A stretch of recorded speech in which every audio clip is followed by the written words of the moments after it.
right, welcome. Can everybody hear me? I hopefully we're good. I can't talk. We got the man, our good friend, Father Deacon Dr. Ananias, joining me today to do a a review of the Stefan+Molyneux debate from a couple nights ago. Father Deacon, how are you? Very good. Thanks for having me on. Absolutely. And yeah, this is going to be exciting to go through and talk about what I thought was actually a wonderful debate and discussion from both of you. Cool. Thank you. Yeah, it was a lot of fun. It was not the debate I expected. I actually expected it to be more of a heated confrontation, and that's okay. We actually had a friendly conversation, so that worked out good. It was the discussion that needed to happen. Maybe not the one that everybody expected, but it's the discussion we needed. So right. So props to Stefan. Thank you for having me on. Thank you for that engaging chat. Hopefully we will have a part two, a sequel. We'll see. He seemed open to that idea, but we also want to plug your channel. I do have it linked below if you want to follow Father Deacon Dr. Ananias. He does a lot of courses on logic and philosophy. Compatriot, comrade, as a fellow agent in the Russian propaganda matrix that we inhabit. I'm joking. Hey, you're not supposed to say that. We agreed before the. We agreed. No more secret. No more of Russian agency. Yeah. All right. The agent intellect or the Russian agent intellect? If you're yeah, good one. The Russian agent intellect. Yes, very, very good. Is only a property necessary to perceive Putin truth. All right. You are going to do a logic chat. We want to plug that. So that will be available. Is it Monday, right? Monday, yeah. And I was trying to get the preferred times from people. It looks like that the preferred time is going to be 3 p.m. Pacific Standard Time. Okay. And for those of you who can't make it, it's going to be recorded, and then I'll make that available. As far as the frequency of lectures, that's going to be up to all of you. So if once every week or maybe perhaps every 2 weeks might be good. So if you want to take that course, easiest way to get to you would be to subscribe to your channel and then reach you on what means. Right. So there's a video that I did announcing the course, and so you can basically message me there, or my email is posted in the description on that video. So any of those, and with your registration of the course, you'll get the free PDF book, which is a $90 book for free, and slides with the course, as well as the lecture videos recorded. Well, that'll be hype. Awesome. Looking forward to that. I'm going to sit in. It's been a long time since I've had any logic classes, probably 10 years since I was in a logic class, maybe more. So a refresher is always good to have. And we will also be covering the Super Chats at the end of the show. So you can support us with Super Chats. You can also subscribe to my channel, get access to all of the Part 2 content, or you can go to jaysanalysis.com and subscribe there as well. So welcome, everybody. We got a full house, it looks like. For in the middle of the day, that's pretty good. We've got 225 in the middle of the day, but we're going to do a debate review. So let's start out. So, what's your overall assessment first, and then we'll get into the specifics. Again, very impressed with Molyneux. I want to give a shout out to. He was very cordial, and he seemed that genuinely had an interest in learning. What these terms were, some more background and information, the history about these philosophical debates. And that was amazing. I was actually really impressed with his overall general attitude and willingness to learn and discuss these issues. So I want to give a shout out to Molyneux on that. That was very good. And I'm sure that made it pleasant for you too, to discuss a lot of these issues. Yeah, it was a long time coming. We had been talking about that. I did a critique 4 years ago, and I may have gotten some facts about him wrong, not intentionally, but I was a little more. I was new to podcasting. I didn't really know what I was doing 4 years ago, so I kind of rambled for about 3 hours.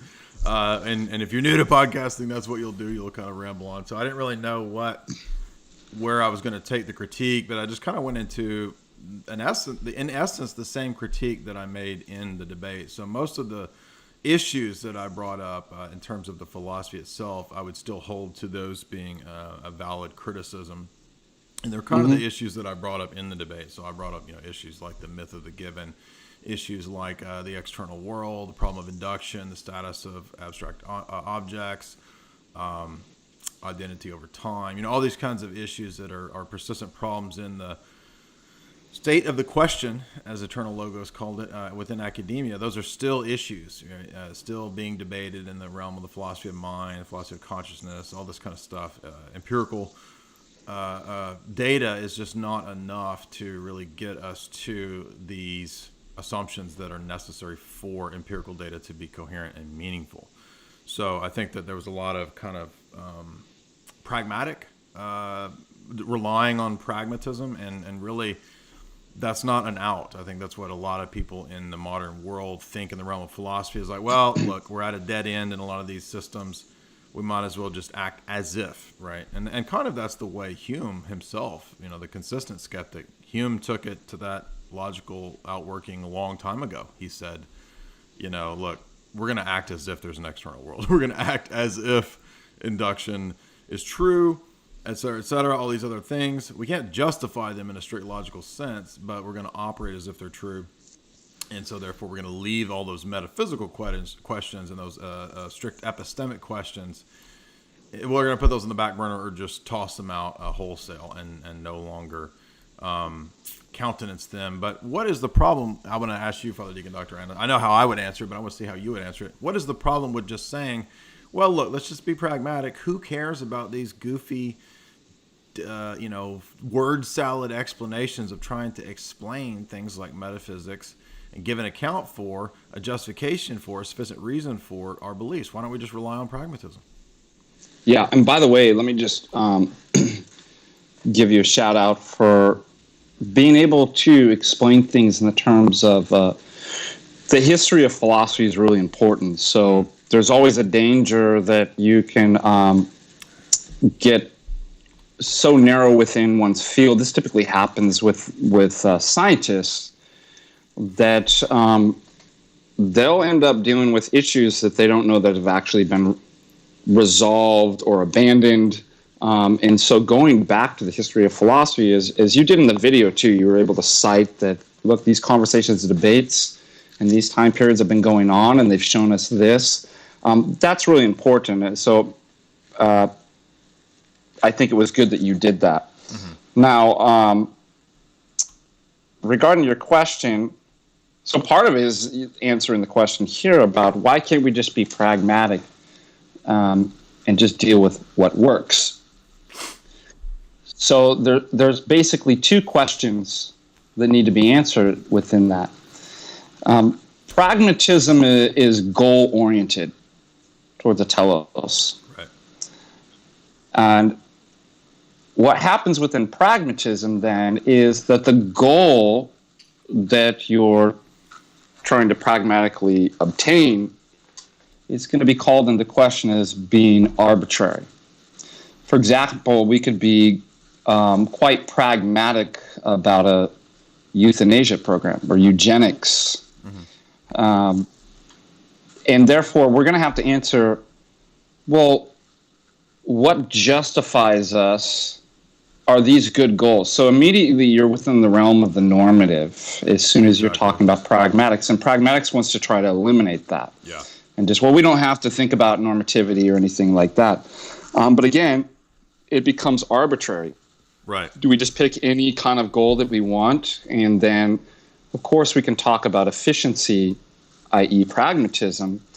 But that doesn't really make any sense. I think most people would agree that, well, it's not good to be pragmatic about certain sorts of things. Yeah, once we talk once we talk about the good, we're talking about value judgments. That's the domain beyond. I mean, it's ethical, but it's also the domain. It starts to edge over into metaphysics, because what is the good? You can't really make value judgments without some notion of the good. Even if you think the good is just your own personal tastes or subjective preferences, that's still some conception of a good. And so it's unavoidable, right? Those kinds of questions, again, as you said, presuppose telos, and they presuppose some kind of notion of the good. And the other thing, too, and maybe it's perhaps revealing of one's kind of philosophical commitments, but it's reductive. The animal kingdom is entirely pragmatic. But what distinguishes us from the rest of the animal kingdom? We're not just pragmatic. Again, we have we have knowledge, and so immediately you're going to have the issue of justification. My justify, and both in an epistemological sense, in a normative sense too, as far as values and the good, right and wrong, that if you say, well, let's just focus on what works and what's pragmatic, in that sense, you're returning us back to beasts. Yeah. Is that better? Just, yeah. Sorry, go ahead. Just a machine or something like that. I think most people intuitively would know that, well, we're much more than machines or animals. Now, perhaps they don't live this out in their philosophy consistently, but it's easy to show inconsistencies that as soon as you burn down their home and take all their property and kill their family, because, well, that's just most pragmatic and efficient for me to kind of survive. Yeah. Now, all of a sudden, the morals and the normativity comes in. Let's talk first about the issues that were raised early on about justifying our claims, giving a sufficient account and reason, basis for our beliefs. What are warranted beliefs? What are properly basic beliefs? Could you walk us through some of these things and explain why I raised, I know why I raised them, but I know you could probably explain it better. Why do you think we would raise these questions about justifying our beliefs and claims to an empiricist? Can't they just get around all this stuff by saying, well, I just appeal to sense data, and if it matches up 1-to-1, what's the problem?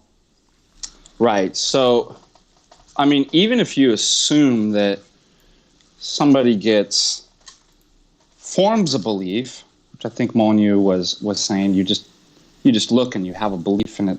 Yeah. It matches reality. Right. So one question, that could be, but the question when it comes to warrant or justification is, how do we know that or determine that that's the case? And second of all, a further issue comes up, even granting, let's say, how many jelly beans in the jar, and you say 250, you could formulate a belief that ends up being true that doesn't constitute as knowledge. Because what if it was a lucky guess? And so here comes in the notion of warrant or justification. We realize that simply having a belief that matches reality, i.e. a true belief, is not sufficient or enough to count as knowledge. That we need to have proper warrant or evidence or good reasons for believing that. So if you ask, well, why do you believe there's 250 jelly beans in the jar? And somebody says, I don't know, I just guessed that. And what happens to be true, none of us would say, well, yeah, that person has knowledge. Right. Now, if they said, well, I counted all the jelly beans, then we have a notion of some type of sufficient evidence or justification to back up that belief being true. And then we might actually say, well, on those grounds, that would satisfy for us saying that person probably knows there's 250 jelly beans in the... So that was something that was probably missed in the debate. If you're Tristan, you would take that jar of jelly beans and you would throw it out the window. Yeah, that's right. And it would roll down the hill, roll down the mountain for the Mexican children to eat. Don't you guys have the Mexican children in Ecuador? Yeah, don't you guys have meat jelly beans? We keep meat jelly beans in our house. I don't. Oh, meat jelly beans. That's a great idea. Yeah, yeah. So, yeah, jelly beans are non-canonical up in this house. They're non-canonical. Sugar jelly beans. That's yeah. So that was an issue that, again, perhaps Simone, you would be interested in the difference between simply, do I have a belief that matches reality? Then the second question, how would I determine? So as you'd said, that's a meta level question. And so now I think that there was kind of, when the use of meta was kind of taken in a kind of colloquial sense, or at least he was interpreting it. In Greek, it just means, after or next. So if you're treating a certain issue and then you want to rise up kind of a level and analyze that, well, you're taking a meta step. You're taking the next step and looking at. So that step right there, as far as my beliefs might be true and map onto reality, but how would I determine that? And then second, how would I be justified is a meta level question. No. Metaphysics is when you walk into Barnes and Noble and you see the witchcraft section and it says metaphysics, and you start reading the books on how to cast love spells on your favorite coworker. That's what metaphysics is. That's what I was invoking, was the Harry Potter section of Barnes and Noble. Yeah, that's when we knew civilization was basically going downhill, is when they changed metaphysics to be tarot card reading. It's the tarot section of the Barnes and Noble. No, so yeah, I mean, it's just asking the question at a sort of a different order, a different level. But in themselves, I mean, you could have a metaphysics that is completely materialist. So just using or analyzing something in a metaphysical sense is not to necessarily affirm all of these abstract immaterial entities per se. I mean, I believe that there are abstract conceptual entities, but just doing metaphysics, I mean, there are plenty of people who are metaphysicians that do metaphysics who don't believe in those things, right? I mean, just it kind of depends on where you take that question. But let's see what.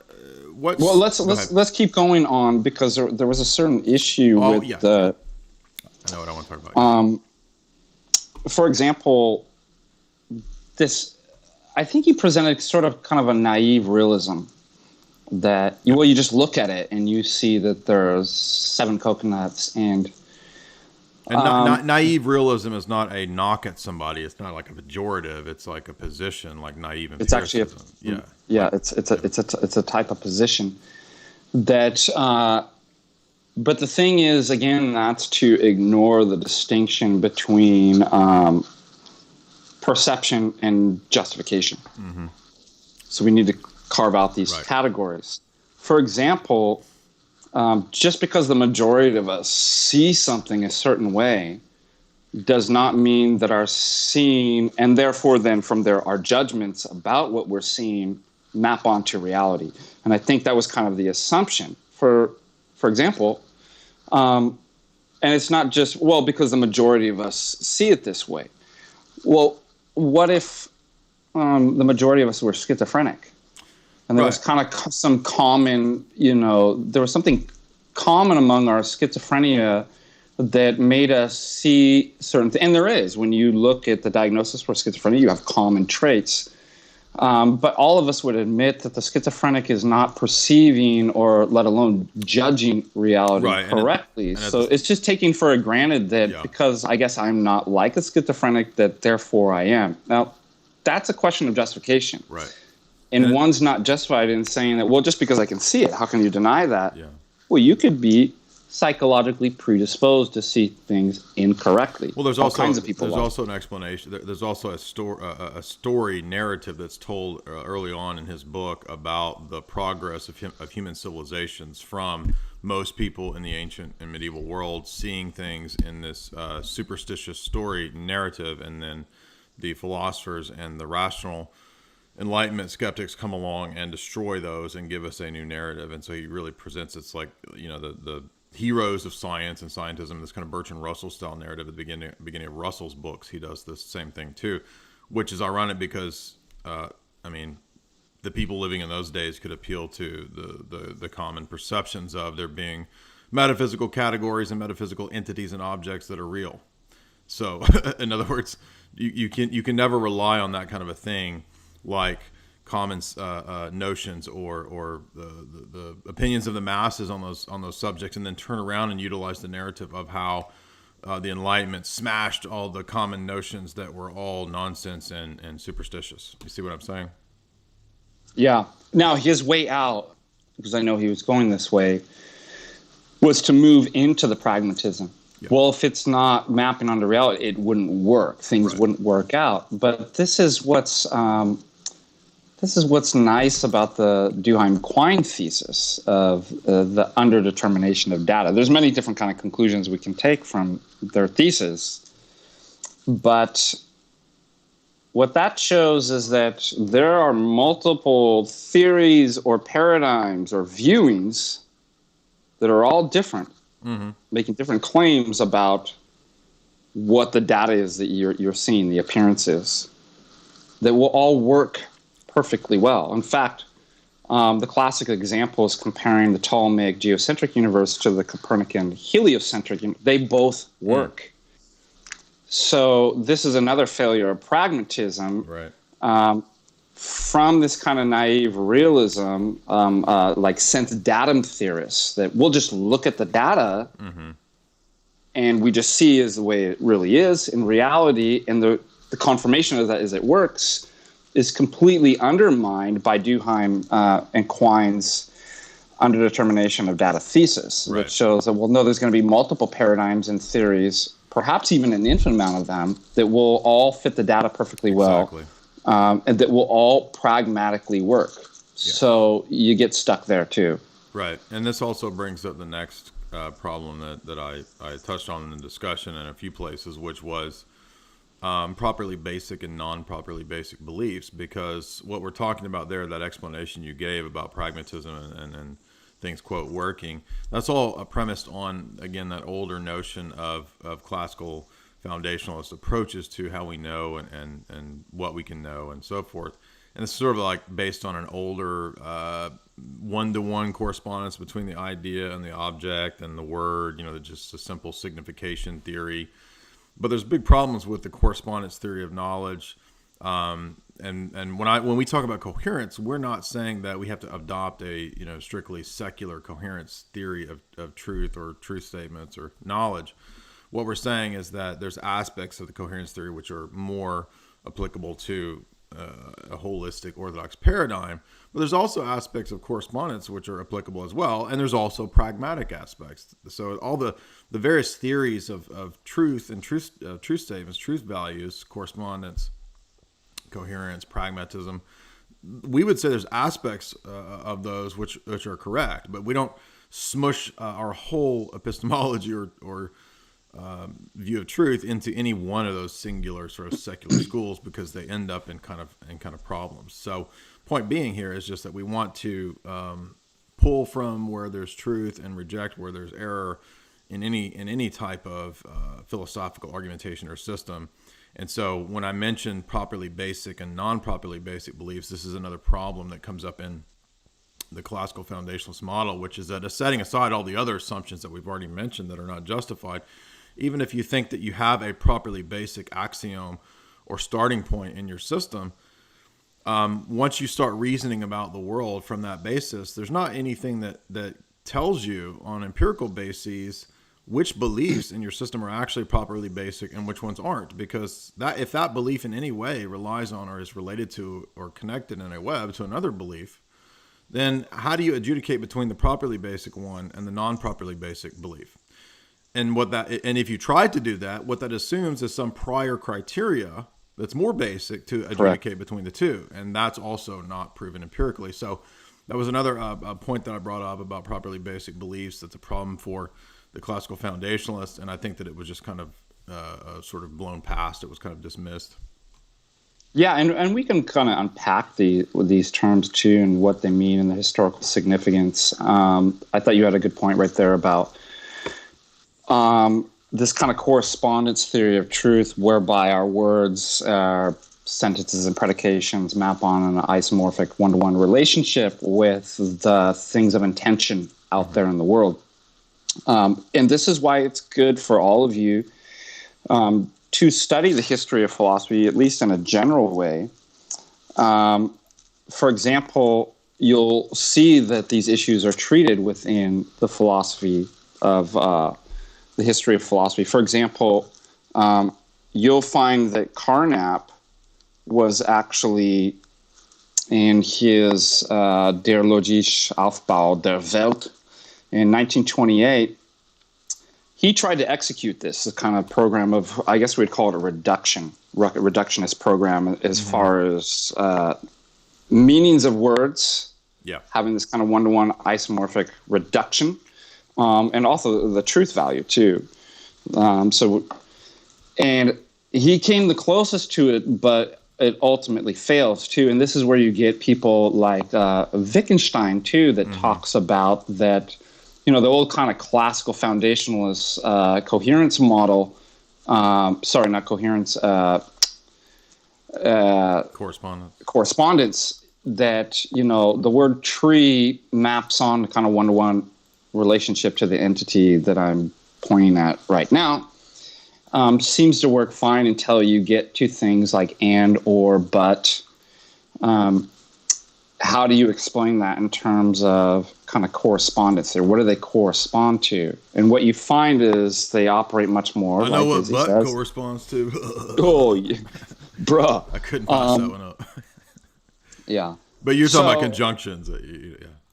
Yeah, that this is why he comes up with kind of the language game theory that, they operate much more in a functional role. Now, things have functions, just like you would like in with the, pawn and rook, the knight on the chess, that they have their role and function not atomistically isolated, but within the whole structure of all the game and all the other player, the other pieces within the chess game. Right. And that this kind of opened up a new way of thinking about truth and meaning in language that seemed to show a fundamental problem with the older view.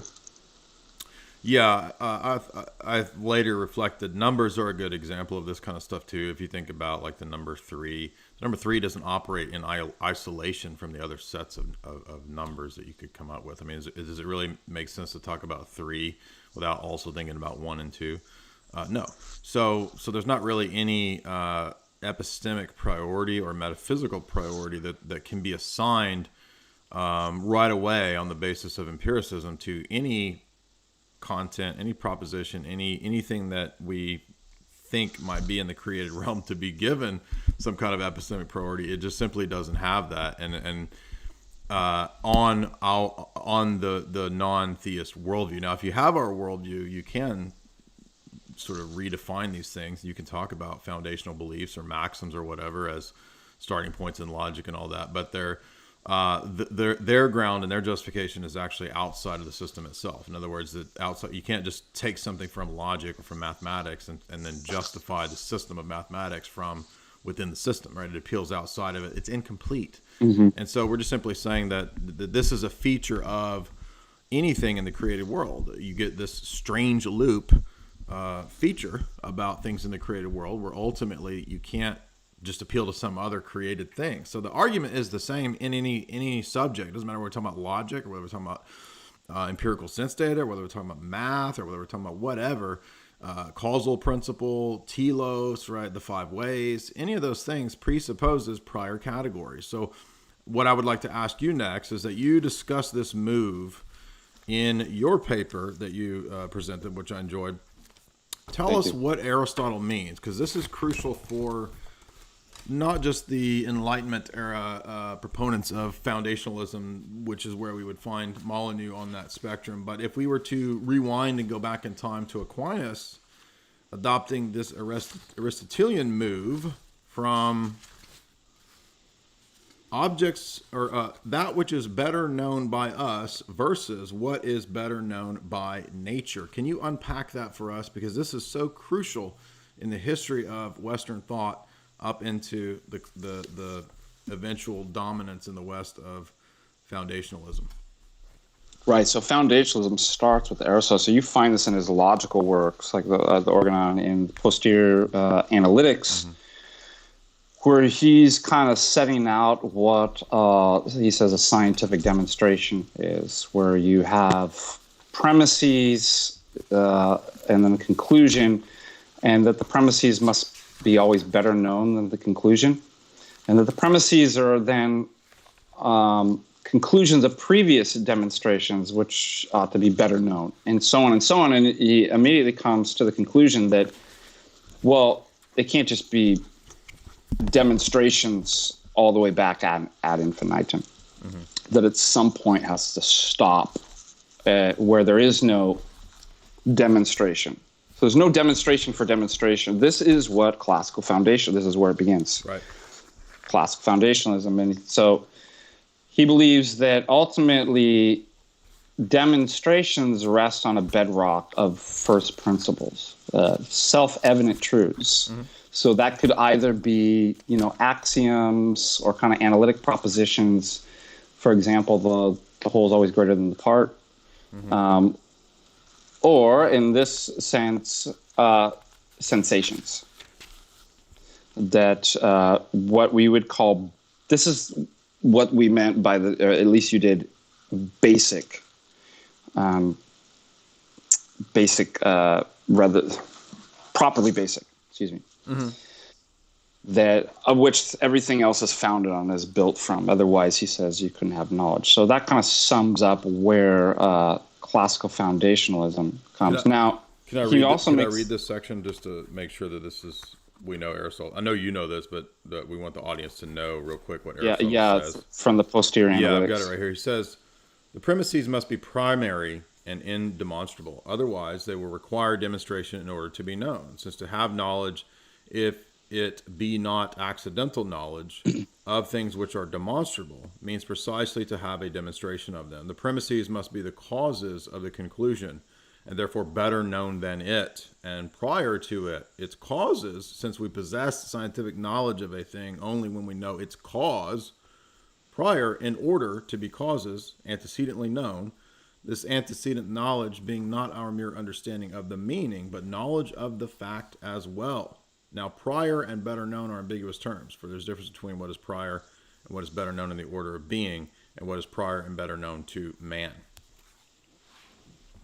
Right. So that basically segues us right into the classic Aristotelian phrase, of which Aquinas adopts, to that which is better known by us versus that which is better known by nature. And it's really a distinction between a kind of an ontological versus an epistemological. So how we know is different than the way reality may actually be. And this is kind of aligned with like Aristotle's, for example, potency and actuality. Which one comes first in order of time? Like I'm potentially to the end of the street.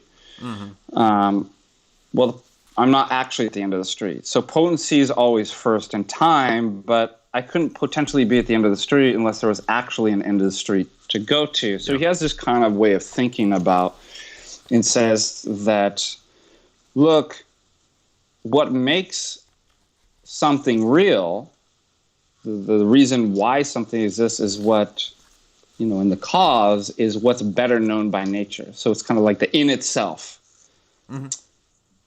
But we don't proceed in that way. We always proceed not by cause to effect in the terms of our knowing, or order of knowing. Back to the cause.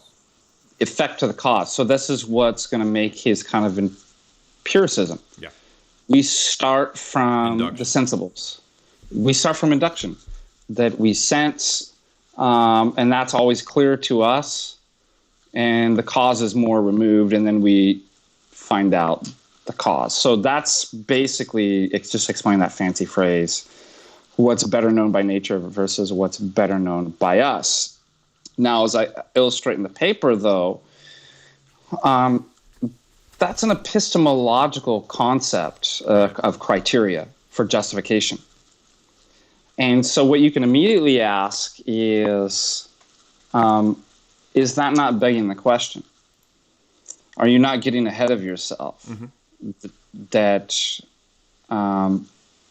you're assuming that's the mode of knowing to prove that that's your mode of knowing. Exactly. And that's a move that's not allowed, at least in sophisticated epistemology. Right. And keep in mind, too, that it wasn't common. This is something we always have to stress, because you'll get like people who are Thomists who will take issue with this. And we have to explain that, look, people weren't asking questions at that paradigmatic level per se in the ancient and medieval world. Now, you get inklings of this at times, right? In Metaphysics Book 4, Aristotle does respond to a paradigmatic level challenge from the sophists. It's his, what I think is a transcendental argument. I don't know why anybody would dispute that, but it's Book 4, Chapter 4, and he begins that section of the Metaphysics by talking about a transcendental type of argument for logic itself against the sophists. He calls it a negative proof. That is a transcendental argument. It's not that hard to get, right? So there are inklings of this stuff going on, but as Father Deacon is pointing out, it wouldn't have occurred in Aristotle's mind at that time to question that move that he's making. In other words, the move of assuming the properly basic axioms in induction itself can't give you the justification for induction, for the move from reading from the causes knowledge back into the effects. Now, it's not to say that there's not causal relations in the world. There are, and we do know things causally. There is telos, there is cosmology, there is the cosmological principle, but that's different from giving a justification for or a reason for. And if we're not going to be circular, and no classical foundationalists can admit to being circular, you have to reject circularity, then you can't appeal to sense data to prove the validity of sense data. Yeah, and again, this is something that I work out in my paper too. Another way that it's sort of epistemic bootstrapping and begging the question, and people don't think in this kind of paradigmatic way, right, that we often just grant people all kinds of things that have not actually been established yet. So you'll see it this way in kind of classical foundationalism, this sort of kind of empiricism, is that it's already assumed that we're constituted such either, biologically or mentally with our concepts such that we can even know it at all. And then based on that, you make an epistemic claim about the justification of how we know.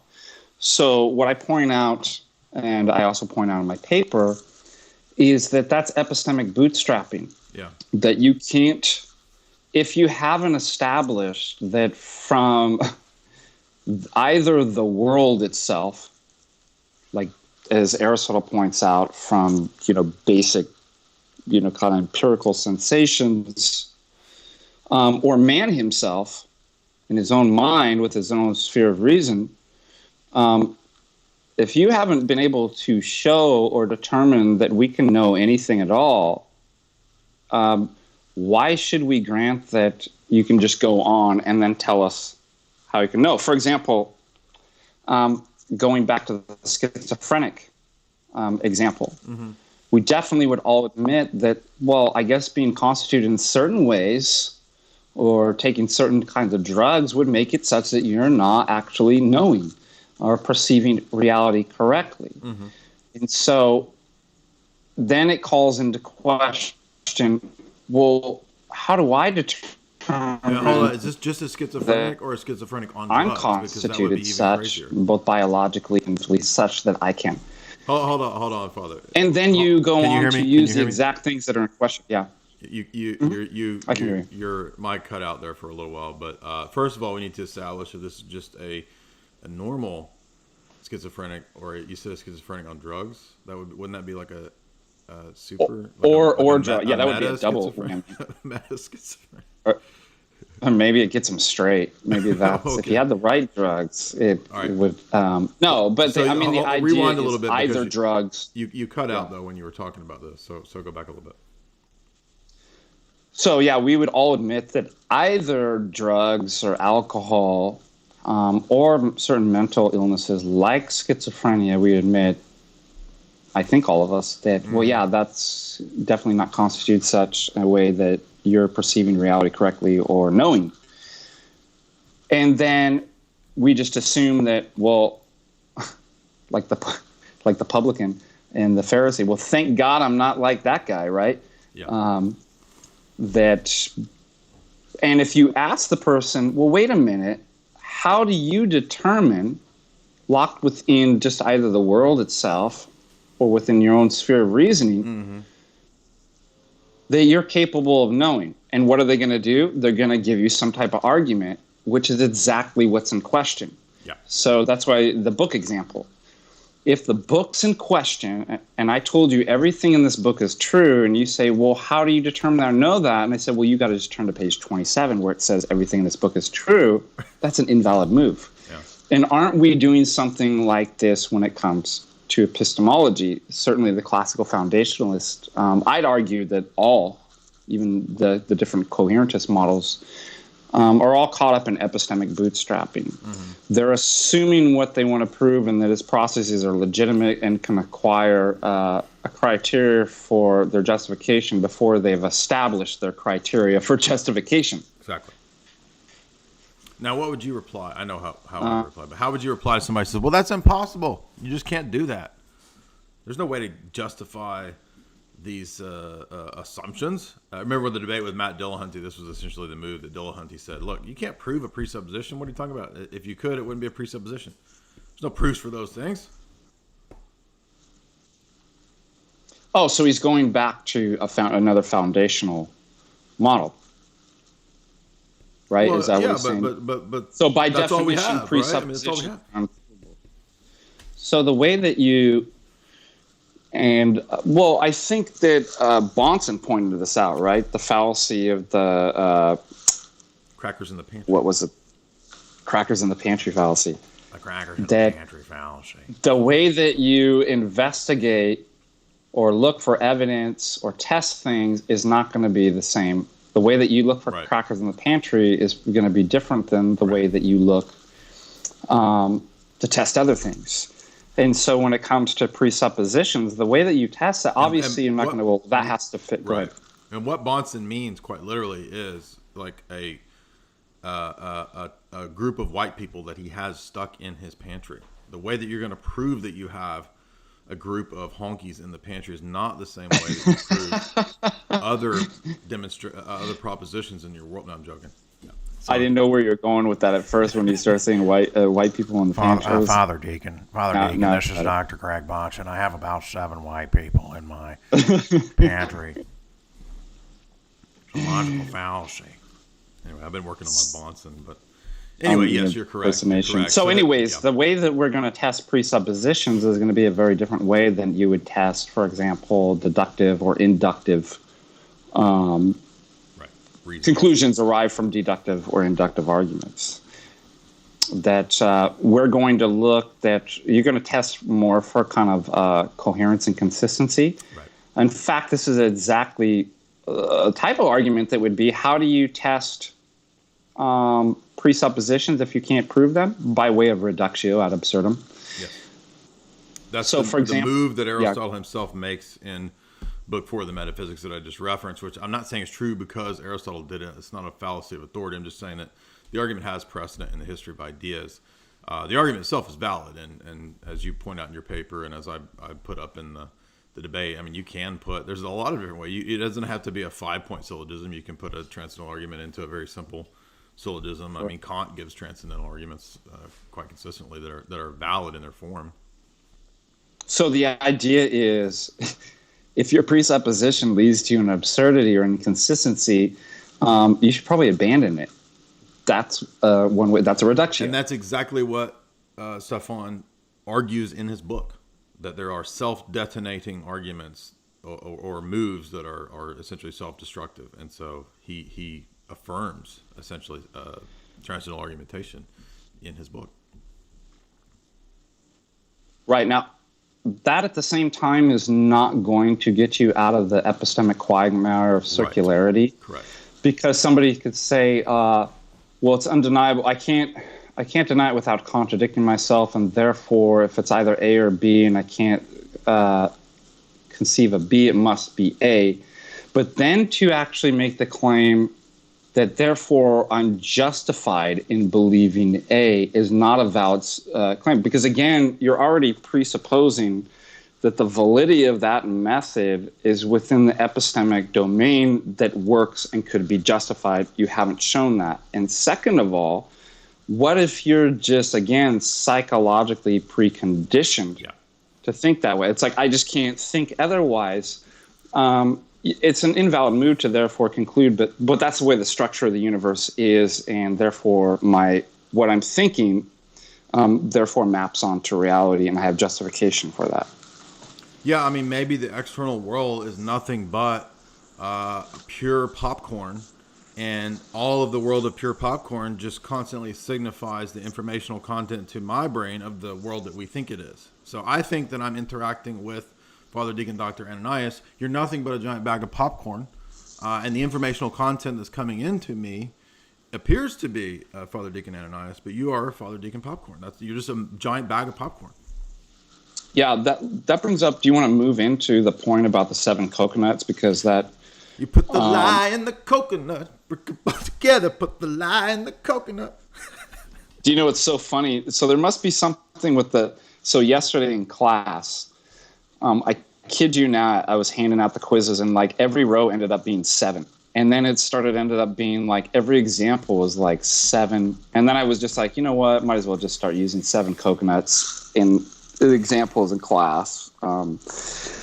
Synchronicity, time to get out your Gematria calculators and figure out the Mandela effect, CERN. Yeah. CERN was causing the matrix simulation that we inhabit to configure 7s to... I'm joking. Where did the coconuts come from? Were you looking at, coconuts or something? Like, who knows where like these examples Well, I think, if just like Stefan, if you're a philosophy person, if you followed us, and you do the same thing, like we love to think of ridiculous examples. Right. We just whatever pops in the head, right? So we love these silly examples. Yeah, if we didn't do that, do you know how boring philosophy would be? Super boring. Like, I'm not. Yeah. If there's not, coconuts and popcorn and these weird, examples of being people tied up on a trolley and tracks and stuff like that. Like, why would anybody want to? You put the lime in the coconut. Put them both together. Put the lime in the coconut, and you feel better. You know that song, right? The lime in the. Yeah, coconut. I know that. I'm joking. I don't remember the author. The lime in the coconut. So, anyways, it brings up a point that I wanted to discuss related to what you were saying with the popcorn, that I thought aptly applied to the 7 coconuts examples. You just look at and see that there's 7 coconuts there. Yeah. And then I guess you get confirmation too that, do you see 7 coconuts there too? I do. So now it's out of the realm of subjectivity, and then do you think you have justification for some type of objectivity? But just begging the question, brah. Yeah, so if, for example,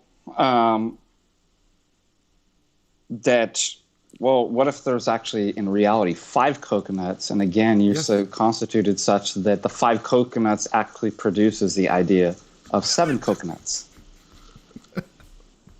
That doesn't... Yes, so you can't, that's why I was bringing in the pop. I mean, the popcorn stuff was so silly. I think I lost people on the popcorn thing, but same principle here. Like, just because... maybe the whole universe is just one big piece of popcorn, and it signifies to us all these different things that we think it is, right? I mean, the point is just to illustrate that there's no way to, through empirical sense data, prove that the informational content in the mind matches up to what's being impressed upon from the external world, right? I mean, it's assuming there's an external world, and it's assuming the continuity of the informational content from the external world to the mind, and that's what you can never get just by appealing to the external world, because that's what's under question. Yeah, that points out the whole, what you and I discussed and I gave in the conference, that, and this ties into the myth of the given. Yes, let's talk about this. So this is another problem that I brought up too. So tell us about the myth of the given. It's brought up at the beginning of Sellers' Empiricism, the Philosophy of the Mind, which is a pretty standard book on this, as well as the Bonjour text, which... And then Empiricism, the Philosophy of Mind. By Willard Sellers. I almost said Wilfred. Wilfred. Wasn't that a movie with the guy with the rats? Willard? What was that? Yeah. Willard, the creeper with all the rats. Right. Chew 'em up, boys. Chew 'em up. Wilfred Brimley. Diabetes. Okay. So anyway, Sellers talks about the myth of given. So he's really referring to what in epistemology became sense datum theorists, which are classical foundationalists in the empiricist variety. And Sellers basically says, look, the whole point, that the reason why they come up with this kind of epistemological category of the given is really just to explicate the idea that all our empirical knowledge rests on a foundation of non-inferential knowledge of matter of fact. So what do I mean by non-inferential? So, well, let's start with inferential. To make an inference is to move from either one argument to the next or one concept to the next. But again, this is to return back to what Aristotle was talking about. If there's just an infinite regress of logical inference, there can be no knowledge. So what is posited? Well, kind of a basic, non-inferential, just a matter of fact. It has to, the buck has to stop somewhere. And it stops in what's called the given. It's just given. Can't question anymore because it's just given. Otherwise, you're back on the infinite regress again. That's what, in short, I know it's more complicated than that, but in short, that's what the given is. And he says that's a myth. Right. And the problem is that you have this principle of like knows like.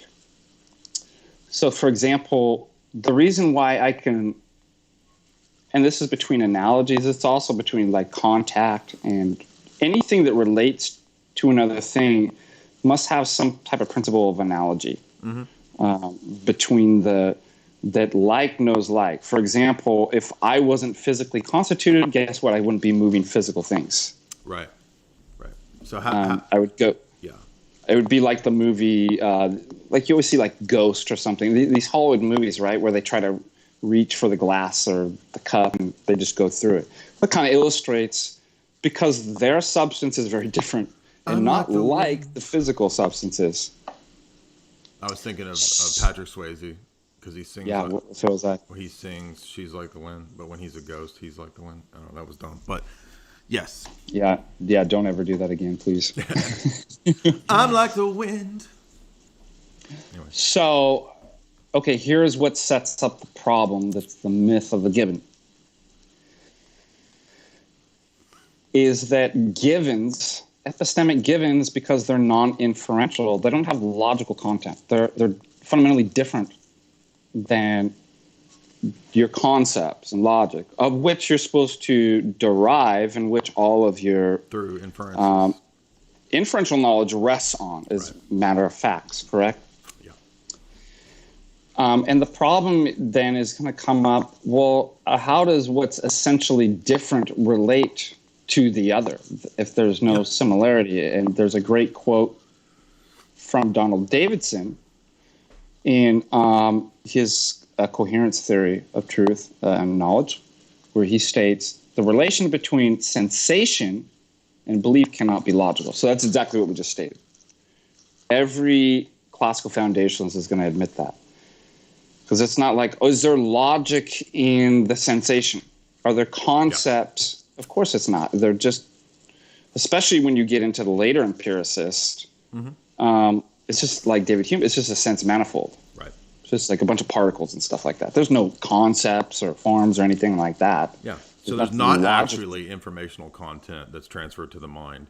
That's what I was trying to say, is that you're assuming to be able to reason about the world that there is informational content that matches up to the external. But if we just reduce our ideas or our concepts to brain states, how is a brain state like something in the external world? It's not.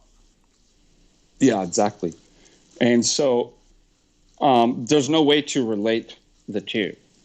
So already you have a problem of you have this gap. This is just like the problem of absolute divine simplicity and relating created things to an absolutely simple essence that's absolutely unlike created things. And I think you have said that it's similar to the way that this is just transferring the same type of problem to the mental realm. And how does it relate to the realm of the external world?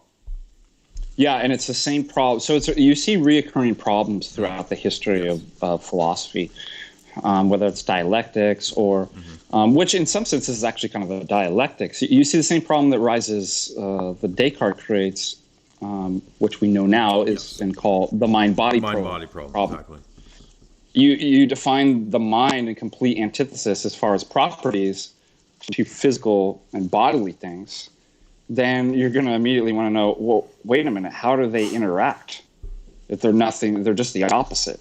So you have something like this too within the realm of epistemology. If basic sensation, brute facts, or what Sellers calls the given, is not logical, right? There's no concepts inherent within them. It's just sense datum. Then how does that relate? How do those sensations relate to beliefs and propositional attitudes and concepts and logical things within logical form? Right. So can we move then to the next question of what about the status of those types of things? That seemed to be a question that we didn't want to delve into, is the ontological status of immaterial objects and concepts. I think it's a perfectly valid question. It's been asked. Perfect segue, yeah. For centuries, all the way back to Plato. So yeah. And one reason I bring this up is because the system that Stefan outlines in the book pretty clearly in many places and in his more recent talks, it relies on abstracting from from particular instances a universal. And so if we are an empiricist, why can't I ask, well, what exactly is the metaphysical status of a universal? Where are they? Do they actually exist? Do they have no existence? Are they just in the mind? Are they out? I mean, if they're only in the mind, then how do we know that we're actually matching up again, thanks to the external world? And our whole system of language and meaning is based on some notion of predication, some notion of meaning, and some notion of universals. Language has this feature, this structure to it. So it's natural, I would say, to ask that kind of question, but it's very difficult for an empiricist to grapple with that kind of question. What is the ontological status of numbers? Because they're almost always forced, especially if they're atheistic materialist types, to squish them into matter. But matter is fundamentally not like, as we've just said, things like what we think ideas are, right? Invariant conceptual things. And so I think, if I recall, Stefan just kind of resorted to a token symbol view. Well, it's just, we just call 7 the number 7. It's just a tag that we give, just a title that we give to 7 coconuts. But what he seemed that he didn't get is he thought that you were denying. So if we were actually looking at what we would call 7 coconuts, he thought, I mean, maybe I'm wrong in this in my analysis, but it seemed to me that he thought that you were saying, well, are you denying that there were 7 coconuts, there's 7 coconuts? But again, he's not realizing that you're asking a justificatory question. Yeah. Sure, we can all say there's 7 coconuts. Right, Are we justified in saying that? He seemed to be missing that point. Right, that, so two different orders you're not going to deny. right. You're not going to deny. Yeah, exactly. Yeah. So saying that we can experience 7 coconuts, or I see 7 coconuts, is a different order of question of how do I justify the belief or the knowledge of seeing or believing in 7 coconuts? Correct. And so So we have several issues here. We have so many different arguments that, first of all, you can't. So as you'd pointed out, he wants to say that you can abstract that, and then therefore, once you receive the abstraction, then you can have that idea and concept, and we'll have to ask questions then. Well, what is that ontological status of concept? Right. But for now, he was saying that it then maps on correctly to the world of which these are token instances in which your idea is intentionally pointing out 7 coconuts.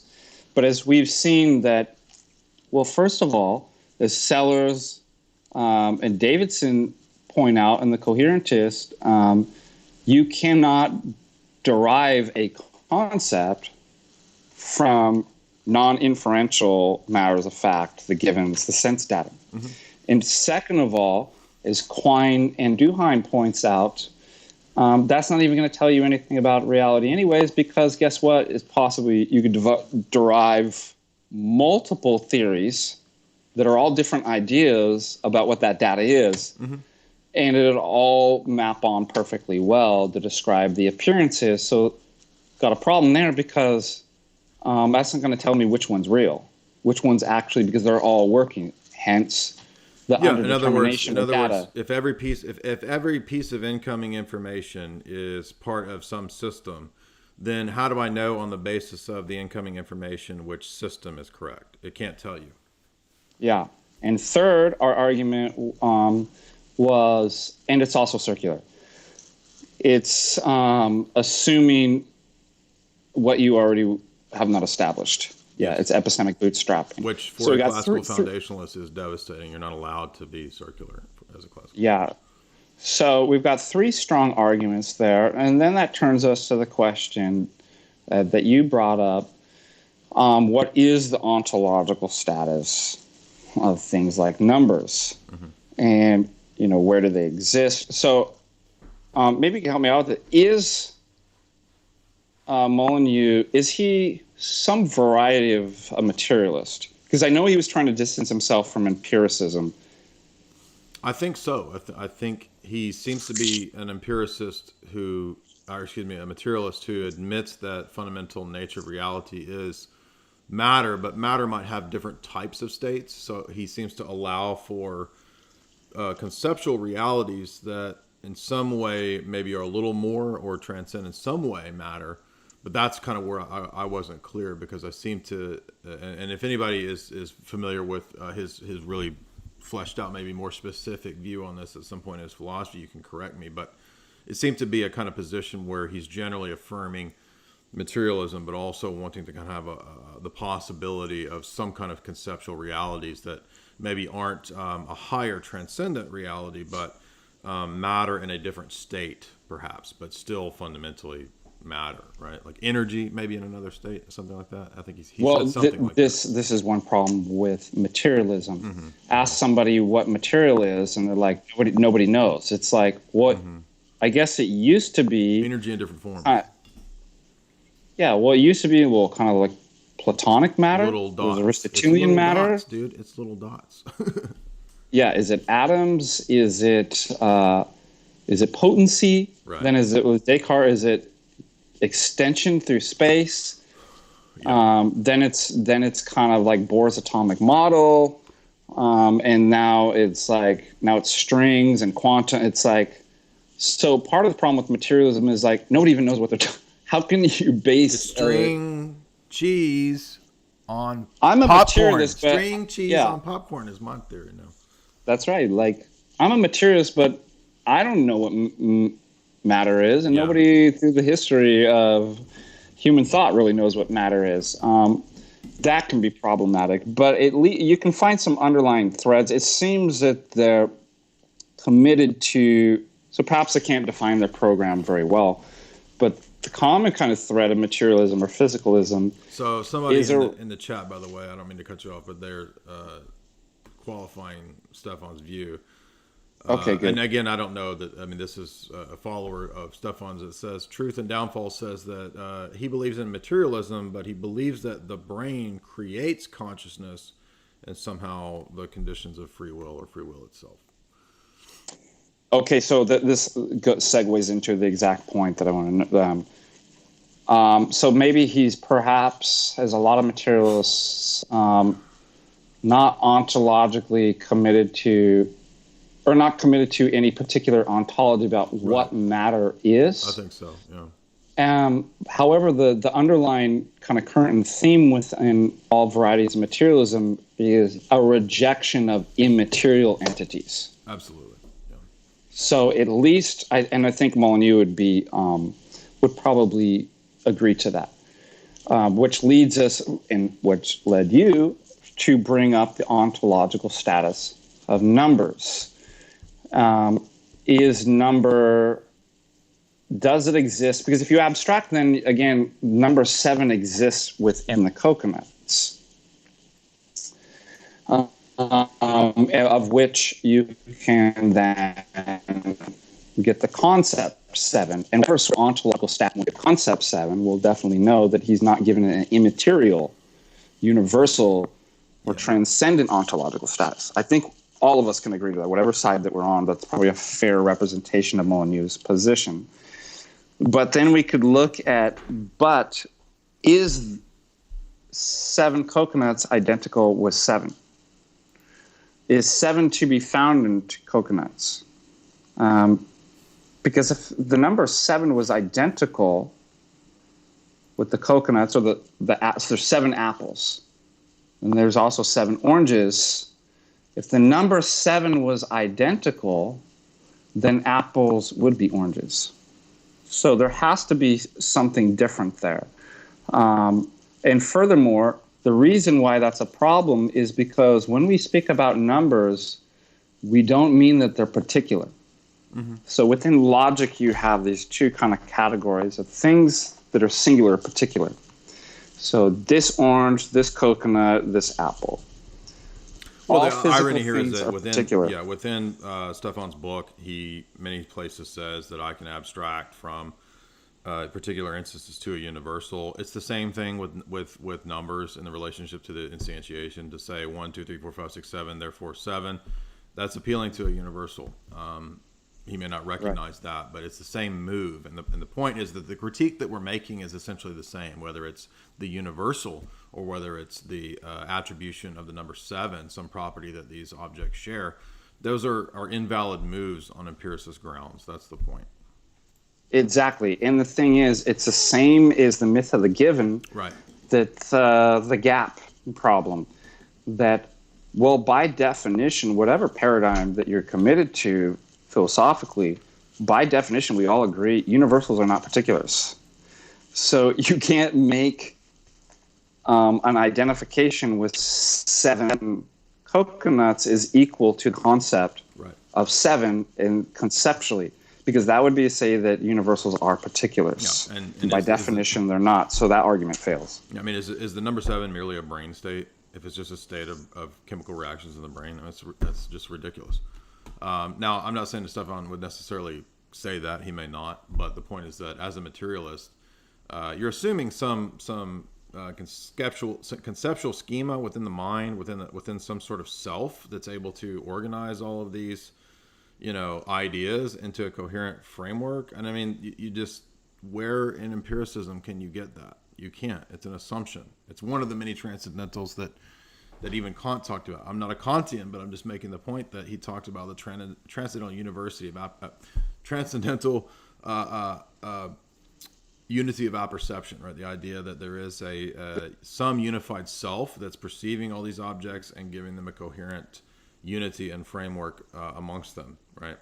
So, which is a transcendental category. Exactly. Where is that under the microscope? Nowhere. That's why he's called a transcendental idealist.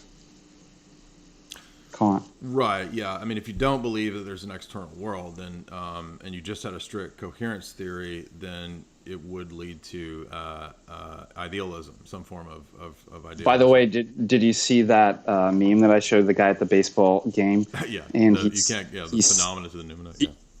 Yeah, he's sitting behind. He's being blocked by a pillar or something, and so it has written above him. I don't remember if it said the I or the transcendental, and then it's at the pillar. It says phenomenal. So he's looking at the pillar, And on the other side, where the baseball game is, the noumenal world. So it's just kind of, it only makes philosophers laugh. Everybody else is like, what? And it's stupid picture. Okay, so where do we move next? What's the next? By the way, thank you for those super chats. We will be answering those as we come to the close here, moving through our analysis of the debate. We've been going for hour 13. We'll keep it up here for a little while longer, but where do we move next? What's the next thing that you? Well, let me just wrap that up by saying, because you started to touch on this, if everything is reducible to matter, even if you have a kind of a sophisticated notion, like perhaps, and I'll give Molyneux the benefit of the doubt, let's say he has kind of sophisticated version of emergentism or something like that, where maybe he doesn't want to have an ontological reduction to matter itself, but it's causally emergent from the material substrate. Then, as I ask my class, when we say things are true, and we'll use, clear examples like 1 + 1 is 2, we have kind of a notion of permanence, that when we wake up tomorrow, it's not going to be 5 or 7. And I guess we'd expect in hundreds of years that that's not going to change too.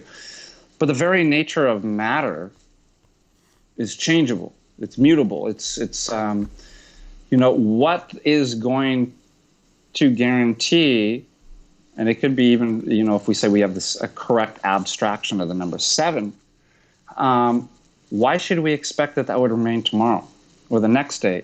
And if we can't expect, there's nothing from our material substrate that would guarantee that kind of epistemic certitude, then why should we think that's something that could be known at all? Since what's known would be, again, 1 + 1 = 2 will be true tomorrow, the next day, and etc. And it ties into the problem of adduction as well. Yeah, absolutely. So I'll just end with that. Okay. So then we kind of moved into the realm of, let's see, I mentioned underdetermination. There's a critique Stefan has of classical astronomy, but this is in many ways bound up with Aristotle's philosophy itself, and thus there's no properly basic beliefs. Our brains derive universal concepts from particulars, thus the power of science, minds, and reason. We covered that. Moral rules are invented so that you wouldn't steal. Then we have this sort of a strange move of in the realm of ethics, because I think the majority of his book, UPB, is based on ethical framework and how do we do ethics. So he seems to be really interested in doing ethics. But the problem I still see is that you are not getting to a ground for those ethics. And so he's utilizing the transcendental argumentation, which I give him credit for. And so, when he makes those moves, I think those moves do refute people like JF, right? So I know JF has wanted to debate Molyneux. He's wanted to go in that direction of saying that there are no transcendental categories, no laws bind anybody in any logical sense. There's no, as a more consistent nihilist. But I think that it puts Stefan in kind of a horns of the dilemma position of like, well, you're either going to have to go in the direction of what we're saying to justify ethical claims, right? In a universal sense. You're going to need a way to justify universals and universal categories, or you're going to need to move more in the direction of a nihilistic approach. Would you say that that's an accurate way? I mean, if you want to be consistent, you can either move towards nihilism or move towards a position where you can justify these kinds of claims. And so the way I phrased it was, the crux of it all comes down to this. Arguments against God are typically premised on rejecting anything immaterial. But arguments themselves, numbers, logic, etc., which are necessary conditions of arguing, are actually immaterial. And so therefore, if you cut out from the outset the branch that you're sitting on, do you want to fall into nihilism? Right. And what's interesting, I think you pointed this out in the video, is that this is exactly the course the history of philosophy took. Exactly, right. That's a great point. Right. Yeah, I mean, if we're going to do ethics and we're going to have universally preferable behavior that is in some sense something that you ought. I mean, ethics needs an ought to do ethics, or it's just subjective. And he wants to overcome the problem of subjectivity and relativism. Then we need a metaphysics. We need an epistemic argumentation that's sound, and you can't get that from resorting to pragmatism. Pragmatism goes back to... Now, somebody asked a good question here: which direction would Darwinism go? Now, it seems to me that Molyneux had rejected a kind of Darwinianism. Or at least try to separate. Did he mention that in the video? No, I think he'll replace it with that pragmatism that both share kind of. He did say something like that it seems to point out problems. He said something like it. It does point in the direction of problems. I don't remember exactly how he phrased it, but something like that. Yeah, that. So even if he distances himself from that, the underlying presupposition in kind of Darwinism, Darwinist account of veracity, justification, knowledge, and stuff like that is going to be the same as pragmatism. Right. So the idea is that in both cases, it's a type of pragmatism. One's, within, the notion of being advantageous for a species, and therefore those traits. Right. The truth ends up and knowledge ends up being advantageous for a species, and therefore those traits would be passed down, and eventually a species gets, knowledge within their community or something like that at some type of epoch. Mm-hmm. But so the same assumption within pragmatism too, that it ends up being true because it works. Now, all we need to do, so anytime that somebody makes a claim like that, if you say all swans are white, or this is how it works, all you need to do is find one counterexample conceptually that you could think that will then therefore refute. In this case, a black swan would work. In the case of, couldn't evolution account for how we developed truth or knowledge, and likewise, pragmatism, basically, things are true because they pragmatically work out for this is how we develop the notion of truth, or this is what makes something true. So the counterexample would be, it could be that you have false beliefs that end up being promoting survival, or false beliefs that end up being pragmatic. So within the case of evolution, I think I've shared this one with you before, is that suppose you have a belief that wild grizzly bears are cute and cuddly and should be hugged. And the best way to hug them and love them, since they're cute and cuddly, is to run from them. Yeah. Obviously, you have a false belief that ends up promoting survival. There are black swans, by the way. Black swans are identified by the gold chains that they wear. See a black swan, that's how you know. All right. Yeah, in the music. Go ahead. Yeah, that serves as a counterexample for, and we could think of similar counterexamples that would refute the idea that pragmatism is what defines what is true. We can think of all types of false beliefs that end up being quite pragmatic, practical or pragmatic. That's a good point. Notions like evidences, the accumulation of evidences, that we should believe something merely because of the accumulation of evidences and because they accord with rationality. What exactly is this? As you pointed out, I didn't even get to this in my notes because a lot of my notes I didn't actually translate into the debate because I didn't know where it was going. And when you're having a conversational style, thing, you don't want to keep referring back to notes, but there's an assumption of neutrality, which you critique often. Yes. We critique often. We didn't really get to the me questioning his assumption of neutrality or an epistemically privileged position, which you've mentioned many times. We didn't get to what exactly is the meaning of meaning.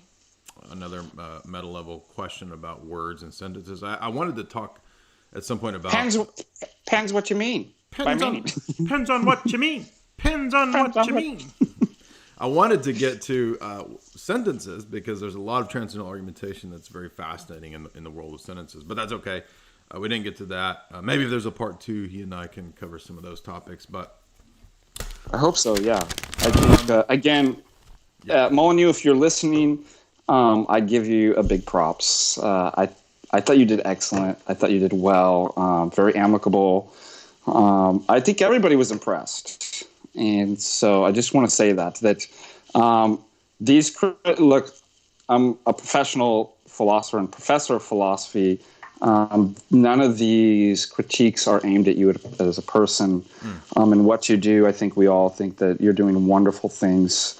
Again, this is, just within the realm of ideas, of which both Jay and I put out our own papers and our own ideas to be critiqued. In fact, this is what professors do. So again, don't let this, I hope this doesn't come off that this is any personal attack or anything. In fact, I thought personally you did. I have nothing but praise for the way that you handled it and everything that you discussed.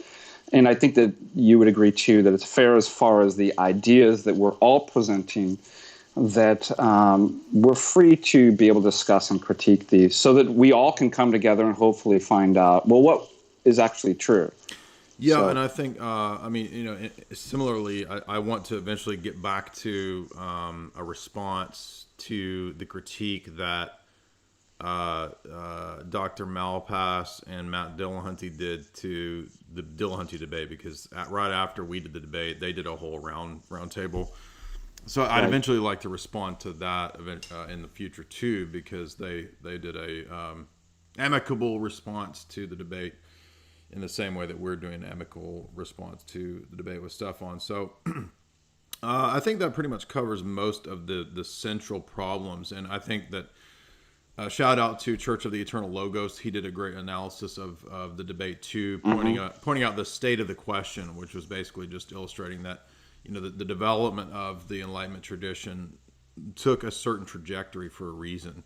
It's not to say that because it went down that trajectory that therefore they're all correct. It's just simply to say that the assumptions of the Enlightenment philosophers led to a series of arguments and views that were trying to achieve consistency within those frameworks, and what it led to was phenomenalism and solipsism. And in fact, I've commented on this many times. There were some people commenting underneath the video saying that phenomenalism is not solipsism. Actually, it is. You might as well say they're the same thing, and they lead to this. I mean, they're not identical, but you read the Bonjour text. There's a great discussion of phenomenalism, how it's just essentially end result is solipsism. And that's why philosophy in the 20th century just kind of discarded a lot of this stuff. It just kind of said, we're not going to answer these questions, right? Quine comes back, restates Hume. Nobody's responded to Hume. Let's just set these philosophical issues aside and just operate as if... Bracketing, yeah. Yeah, just forget this stuff, man. Hey, kids, you want to become a prisoner in your own mind? Mm-hmm. Try phenomenology. Try solipsism. Right, so sense data theory of logic itself is bankrupt. Explanations and justifying in the book, page 29, he does refer often to the need to give rigid explanations and justifications for our beliefs, and that's what we're trying to do. Right, we're trying to say yes, let's do that, but can it be done on the empiricist starting points? And I would say no. So definitely some good movements in the self-detonating arguments that Stefan has, which are powerful philosophical guns to bring forth. We're just simply bringing forth that same type of gun at a meta level to the higher level questions of how we justify our assumptions and our worldview as a whole. So that's my take. Do you have any thoughts you want to leave us with before we get to the super chats on the debate itself? Anything we didn't cover? We didn't really talk about transcendental arguments. Now, this is going to be hard for people because, again, we're historically conditioned not to think to think in a certain way. Yeah. In fact, to think in a very kind of classical, foundationalist way. And not this kind of philosophical and conceptual introspection, like you said, a paradigmatic and meta level. Right.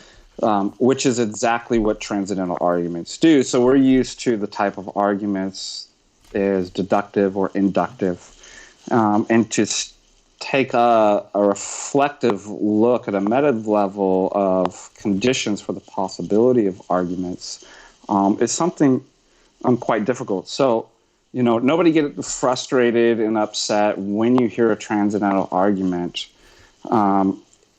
You're not going to oftentimes just get it right away. This is kind of a conditioning. And when you do get it, you really do see the strength of it. And also, there isn't just one type of transcendental argument. Right. So I might have been worried watching the debate that the type of self-destructive, what do you call it, he called him self-detonating. Self-detonating, yeah, which is a good term. Like the sort of argument that Aristotle brings up and its logical works is a type of transcendental argument, but to then think that that's exactly what a transcendental argument is, is not true. So there's many different types of transcendental arguments, and it's obviously, as we know, it's Immanuel Kant who is the first one to identify that form of argument, although it might be implicit in other philosophers prior to him. But we'd certainly argue it's implicit within the church fathers in the way that they argue.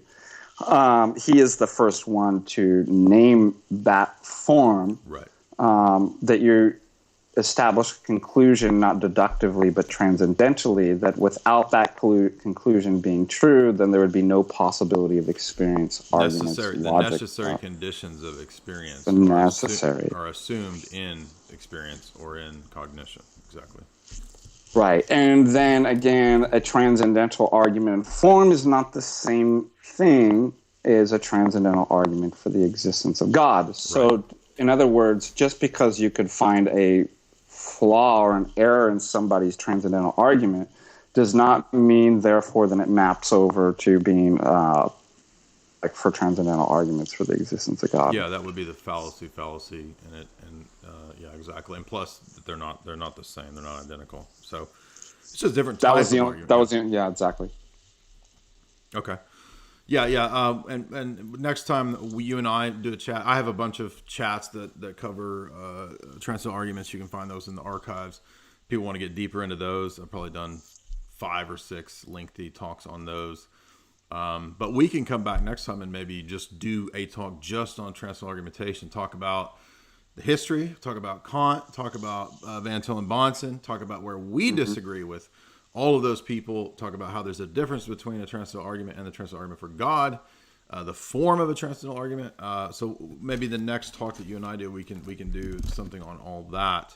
And also keep in mind, everybody, the book that Father Deacon and I are putting together will have numerous chapters and discussions of these very topics. So the paper that he presented, the paper that I presented, will most likely be turned into probably chapters in our book, I would assume. So look for that. Hopefully we'll be done with that by the end of this year. And it will be an orthodox evaluation and assessment and usage of transcendental arguments. So you ready for Super Chats? Absolutely. All right, let's see these. Skeptical Storm for $5 says, Jay, would you consider scaling down the vocabulary in your videos and debates and using more definitions of words not commonly used and more examples? I mean, I could definitely try to do more of that, but the problem is that some of these words are philosophy terms, and they really, can't be. I mean, it's hard to. I mean, what do you say for a transcendental argument? I mean, you could say a presupposition. So you might as well just try to learn some of the terms at least. I do have some articles where I've defined some of the theological terms and philosophical terms, but you can also make use of Google and look those things up. But I will give Stefan credit for being very good at creative analogies that make things applicable to a mass audience, and that's one of the difficulties of philosophy is translating these ideas into frameworks that are helpful to everybody. So we can definitely be better at that. I don't know how much I can reframe things, but we'll try. That's part of the reason we do tutoring. That's part of the reason Father Deacon is going to be doing a class Monday. That's part of the reason why you can subscribe to my Patreon for one-on-one tutoring in philosophy if you want to do that. But thank you for that advice. Skeptical Strom, not Storm, Strom. Katie Myers, $5. Request for Jamie to do an analysis of Frozen as a progression of the Disney princess. Actually, yeah, she would probably enjoy doing that. By the way, after this stream with Father Deacon at 7 o'clock Central, 7:30, somewhere in there, Jamie and I will be doing a stream tonight about more Hollywood madness. We're going to talk about the music industry. We don't talk a whole lot about that. I focus so much on movies, and actually Jamie's done quite a bit of research on the music industry and the pop stars and the craziness of the music industry. And we're also going to talk about this under-reported, under-remembered, under-recalled, under-determined craziness of Luca Magnotta. If you don't know the story of that, yes, I watched the Netflix documentary. We're going to be commenting on that.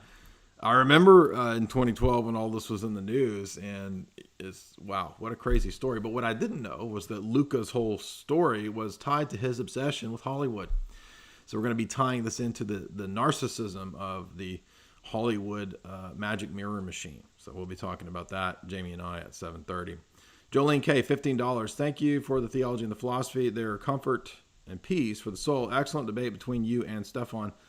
Finally able to watch it this morning. Well, thank you, Jolene. I'm glad you enjoyed it. Hopefully it was beneficial. Hopefully we can have follow-up exchange. Woo Lad, £5.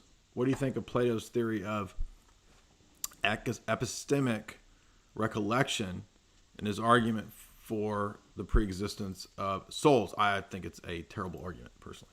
Number one, we don't believe in the transmigration of souls, and I don't think the argument itself is coherent, that because you had a past life, you're remembering the forms. Yeah, I mean, that avoids the problem of Platonism, how you relate the immaterial invariant realm to the realm of flux. And just to say that you're remembering the realm of the forms actually doesn't solve that dilemma. Do you have any take on that, Father Deacon?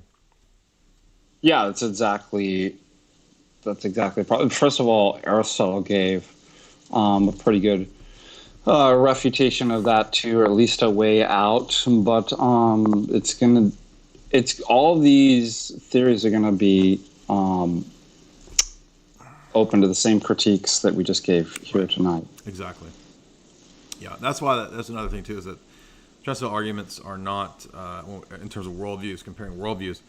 Again, you're actually limited in the number of moves that you can go in the domains of epistemology, ethics, and metaphysics. Like, there's not that many options. People say you have to refute every single worldview.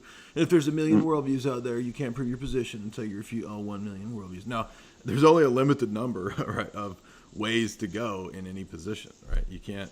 I mean, the world is either created or not, right? I mean, that's a limiting factor there in the steps that you can take in your starting points. So let's see who's next. Drunken Warlock, $10. I understand he is too relativistic, but what do you think of Spengler's overall model of the rise of cultures as historical organisms and how they turn in a civilization when they die? I have a video on Spengler and this, and so I agree with that analysis. So it's very similar in many ways to Daniel, the prophet Daniel's analysis of the various empires that come in succession, or the layers of the big idol, right? The golden image that Nebuchadnezzar erects.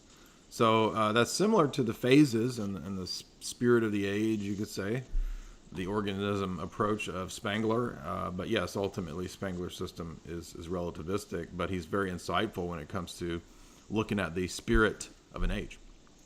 So Spengler has a lot of insight. Do you have any thoughts on Spengler? No, that's good. Yeah, nicely said. GGG. I lost my GGG, $20. Thank you, GGG, $20 whole dollars for, and no comments, but we love you, GGG. That was a fat super chat. Much appreciated. Hans Lager, $10. Thank you for what you do, Jay. There's more than one person in my church who are there, partly because of your work, from a 6-month catechumen. Well, I'm honored, and thank you for that. Those kind words, Hans, and we are growing. You know, the Discord is growing, so we're getting more and more apologists out there in the field to till the land and do the work. And thank you to Father Deacon for joining us and all the other people in the Discord. Shout out to the Ortho Bros. Thomas W, $5. If one coconut is the same as 1, the numeral 1, then all coconuts must be the exact same size. If not, there can only be 1.1 coconut, 9 coconut, 3.145. Yeah, I think any approach to where you make an isomorphic identification, or you make one definitional of an object in the world, it would lead to all kinds of absurdities. Yeah, that's the same argument. Mm-hmm. By the way, I'm just looking at some of these chats here. Somebody said that I stated I'm a materialist. For the record, I saw somebody stated. Can you hear me? You cut out for a second. You're back. I'm back. You there? Yeah, and I'm back. Okay. I just wanted to clear up for the record. It seems like somebody stated that in the chat that I said I'm a materialist. Let's just make that clear. I'm not a materialist. You'd be the first materialist Orthodox deacon, or maybe not the first. I don't know. Maybe. The first materialist immaterialist. Yeah. Okay. Yeah. No, I don't think anybody in our circles is a materialist. So I don't know about that. But let's see. Moving through these. Doorman, $362.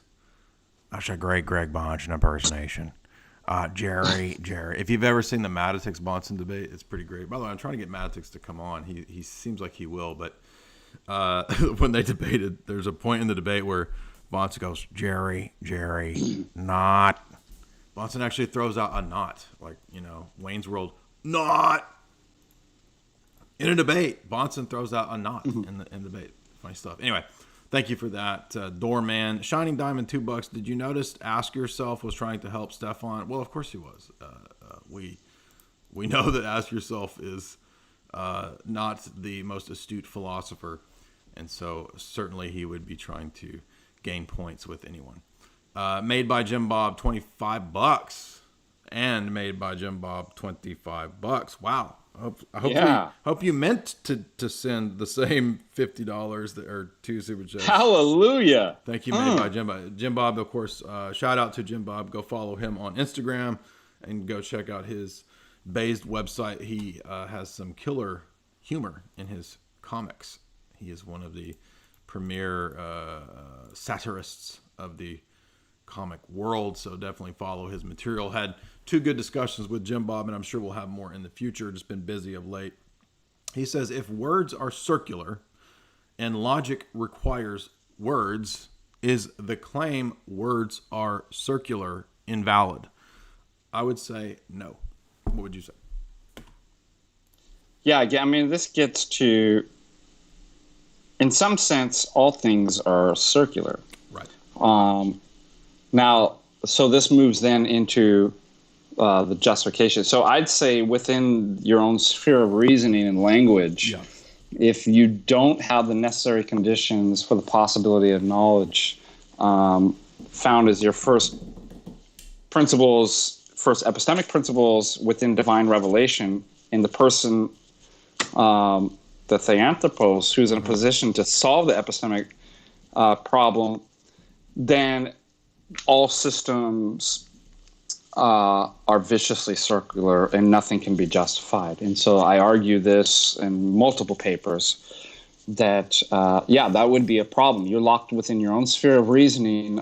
It's all circular and invalid. And therefore, we need help from one who's in a position to know that we establish as the necessary presupposition for the possibility of any knowledge, and then that God has to look in his divine revelation in a way that is accessible, because it could be the necessary condition for the possibility of knowledge, and we have no access to it.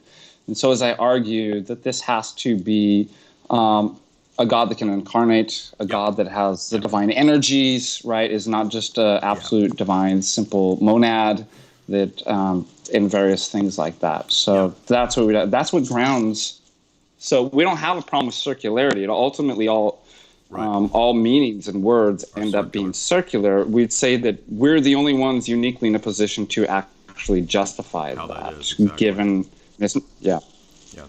Yeah, I would say that Gödel's sentences, as they're sometimes called, are examples of this type of circularity, and they're not actually contradictions. They're just a feature of the world itself. I mean, that's the thesis of Gödel, Escher, Bach, right? The world demonstrates to us this sort of circularity, just like the artwork of M.C. Escher demonstrates the same sort of circularity.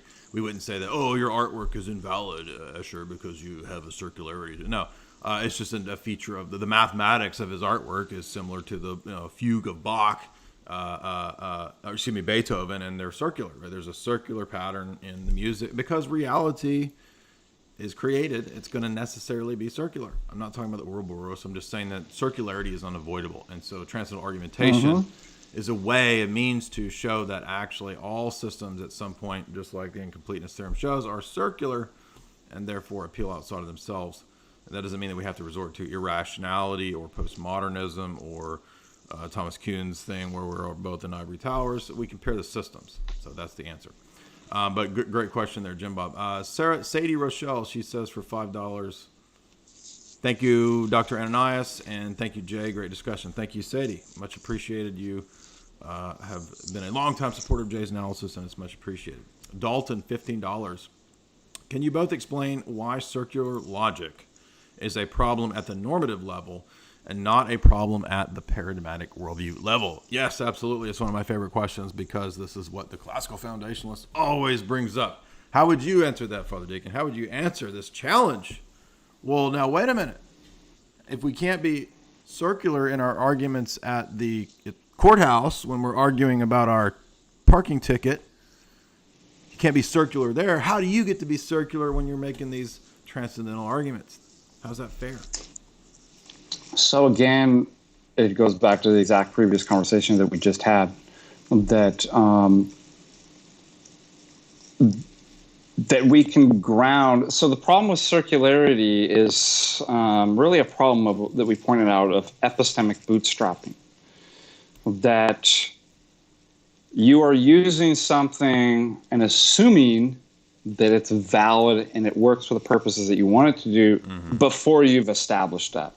So that's the type of circularity. For example, tautology in some sense is circularity. It's not that we have problems with every form of circularity.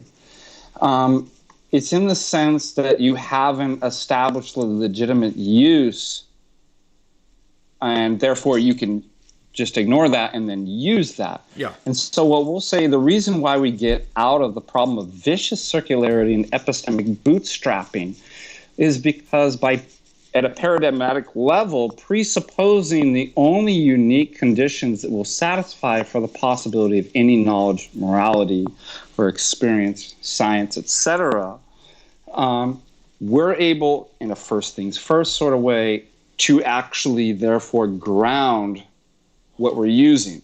And therefore, of course, it ends up being circular because all systems are circular, but it doesn't end up being epistemic bootstrapping or viciously circular, whereas every other system will. Why? Because you haven't actually established your criteria for justification before you've established your, and so you're going in circles there. Your epistemic bootstrapping. Yeah. So that's what ends up being problematic. Exactly. All claims, all knowledge claims, all factual claims, they're all theory laden. That's the point we're trying to make. So there's no way to avoid your views being theory laden, right? If Correct. I say to you, prove logic to me without using logic, it's not possible. Absolutely. And that's not special pleading right. too, because once we use the transcendental for the uniquely in the orthodox sense, the transcendental argument for the existence of God, then we do have warrant and justification for making arguments, establishing the coherence of a paradigm in a right. justified way, whereas nobody else can, and therefore it ends up being the impossibility of the contrary. Right. Because none of you can, and because of this, we're justified, whereas not. So that gets us out of the fallacy of special pleading. All right, Nicodemus the Pharisee, $2. What will convert Molyneux, tag or the 5 ways? I would say that if Molyneux does convert, we certainly would hope everybody converts, that the predilection and interest that he seems to have in the strength of self-detonating arguments would lead him to accept tag, I would guess, because we're taking those self-detonating arguments and we're applying them to worldviews as a whole. So that would be my guess, but who knows? A lot of people do, by the way, move in the direction of theism on the basis of the 5 ways. So, but that doesn't mean that they're necessarily sound, right? So the persuasive psychological aspect of an argument is different from the soundness of an argument. So we have to be careful. Great point too. And so, and a lot of these questions come up that, well, right. I find that they're more persuasive. Why don't you use them? Well, I mean, are you really encouraging us to use something that we don't believe is true? Right. And furthermore, why don't you just use a bad argument if it works? Right. That would be pragmatic. Yeah. Right? I'm sure psychedelics will convert a lot of people too, right? But like, so just take this and you'll believe in God. That's not something that I'm willing to do. Why don't I just mind control? Why don't we just use MK Ultra on everybody to make? Yeah, why don't we just do MK? Yeah, exactly. That's actually probably the most persuasive argument. Check out my MK Ultra argument. Come get in my pod, bro. I'm gonna convert you. Like that way, they're already baptized because they're in like a floating saltwater pod. Yeah. They're auto baptism. Anyway. Scrow 83, $10. No, wait a minute. I skipped one. Hold on. Doorman again says, I will second the request of an analysis of Frozen and the archetype of the Disney princess. Also esoteric analysis of Resident Evil. So yes, I just got busy. I had to leave before I could do the Resident Evil thing. But it looks like the Karunkadunk virus continues on. So maybe it is appropriate to do the Resident Evil video, which we'll do soon. I'll try to do that this week. But thank you for that reminder. And actually, Molyneux had a great analysis of. No, it was Frozen. He did a good analysis of Frozen back when the first Frozen came out. I remember that analysis. I like that video of his. But let's see, Scrow 83 for $10. Just because. Thank you. Just because. Evan Schultz, $10. Hats off to Jay and Father Deacon. Can you tell us a bit about the logic class that you'll be doing Monday? Thank you to the nerds, ortho nerds. So tell us a little bit more about your logic class Monday, and again, where people can find it at your channel. Your channel is linked. What the cost is, how long it is, and what you're going to be discussing, and then we will call it a night on this. Can you hear me? Yeah, absolutely. So again, can you hear me? Yeah, go ahead. Let me know if you can hear me okay. Yeah. So basically, this is going to be a university level course. And it's actually a pretty good deal for the money. So with your $40 purchase to my PayPal, you'll get an email confirmation that you're registered for the first lecture. And we can have a series of lectures too. And with that payment, all of which you can find I have a video and all the information linked under that video. But with that $40 payment, you'll actually get, because I'm a professor and I use the Hurley, A Concise Introduction to Logic, that book, if you were to purchase that, is about $80, $90. So what I was able to get for you guys is a free PDF copy, as being a professor. So with your registration, you'll get that book. And also I have slides that I've constructed for each chapter. I have notes. And so what we'll do on Monday, for those that you sign up, is we'll actually do a live lecture on Chapter 1 of Patrick Hurley's Logic. So this is intended for a lot of you that logic is like a prerequisite course for philosophy. And so we're going to understand and analyze what are good arguments, what are bad arguments, how do we find implicit arguments within reading, television, various media. We'll also study how to identify the forms and construct forms of arguments, how to identify informal fallacies, and all of this should be of a great interest for any of you that are interested in apologetics, defending the faith, in philosophy, in debate. This is a prerequisite. You need to, and for those of you who are not, it's actually just good mental calisthenics for thinking in general in whatever aspect of life that you're in. So there's just so many benefits. Everybody will benefit. And again, it'll be a big bang for your buck, what you're getting with this package. Only 7 coconuts to take the greatest logic class in history. Mail Dr. Ananias your coconuts.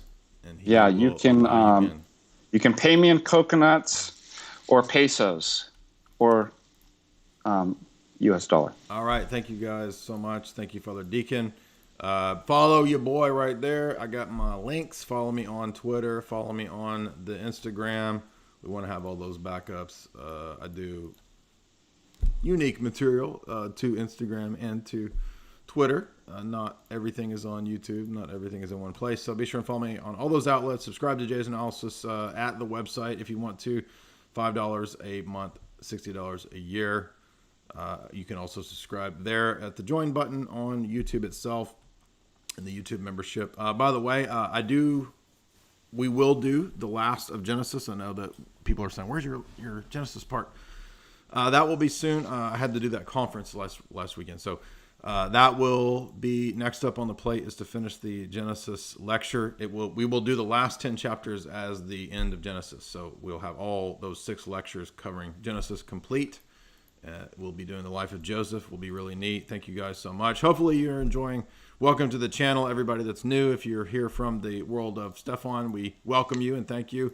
And hopefully we can have a future discussion with Stefan and exchange, see where it goes in terms of the world of debate. But thank you for that review analysis, Father Deacon. Thank you for your logic class. Thank you to everybody who sent super chats. God bless. And again, in 2 hours, Jamie and I will be analyzing the music industry, craziness there, and the wild story of Luca, whatever his name is, the crazy dude, Magnotta, whatever. Wild, crazy story, and it relates to Hollywood and the obsession, the narcissistic obsession of the realm of Hollywood. And by the way, if you didn't see, check out Tristan's video about Joaquin, because Tristan had some good comments about Joaquin and his goofy statements at the Oscars, which are also applicable to what we're going to be talking about. But the whole realm of the vegan madness, the craziness of the world of veganism. Mm-hmm. So, all right. Thank you, Father. And everybody have a good night. Thank you. Blessings. Bye, guys.